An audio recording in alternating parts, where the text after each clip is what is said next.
Greetings, I'm Dev the Developer. And I'm Glitch.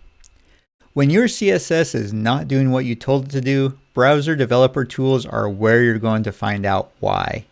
Every major browser ships with these built in. Today, we are going through the CSS-specific features, the Styles panel, the box model view, live editing, and the Computed tab.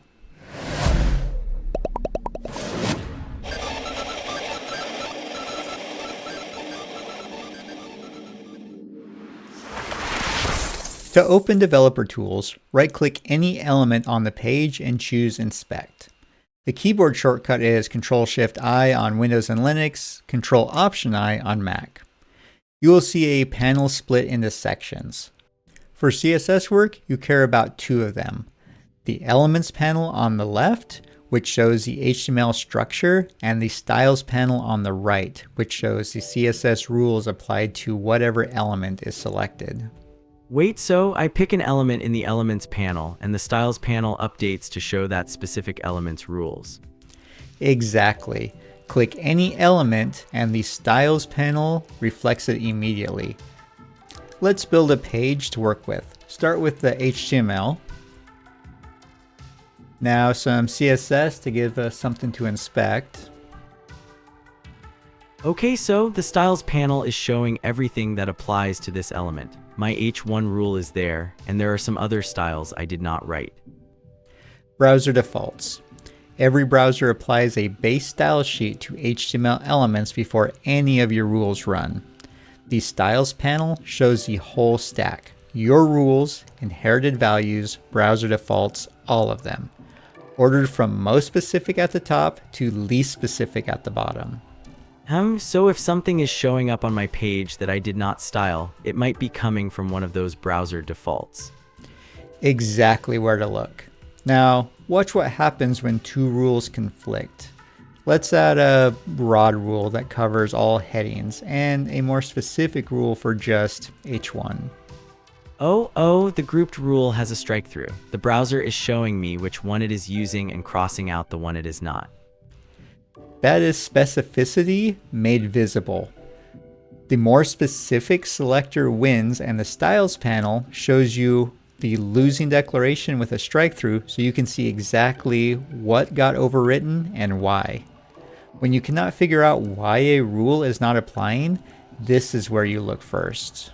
That's actually the most useful debugging tool I have seen so far. You do not have to guess, it just tells you. And it only gets more useful as your style sheets get bigger. Scroll down in the Styles panel and you will find a visual representation of the box model. 4 nested rectangles, labeled content, padding, border, and margin, each showing the actual pixel values for the selected elements. Hovering over a region in the diagram highlights that exact layer on the page. So if I'm trying to figure out where a gap is coming from, I can just hover over each layer until one of them lights up in the right spot. Exactly. Margin or padding causing problems? Hover over each one and the page tells you. Now, here's the most practical feature for actually writing CSS. Every value in the Styles panel is editable. Click on any property value and type a new one. The change takes effect immediately on the page. Oh, that is live, the page just changed. No file save, no reload. This is how you experiment before committing. Try a value, see if it looks right, then write the final number into your file. Important caveat, these changes are temporary. A page refresh resets everything back to whatever is in your files.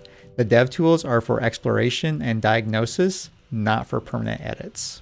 So I could spend 20 minutes getting a value exactly right in the browser, and then lose all of it if I refresh without writing it down. It happens. Get the value right in the browser first, then transfer it to the file. Do not refresh until you do. The last tool, the Computed tab, right next to the Styles tab. Where Styles shows your rules as you wrote them, Computed shows the final resolved values after the entire cascade runs. If you set a font size and rem, Computed shows the actual pixel value the browser calculated.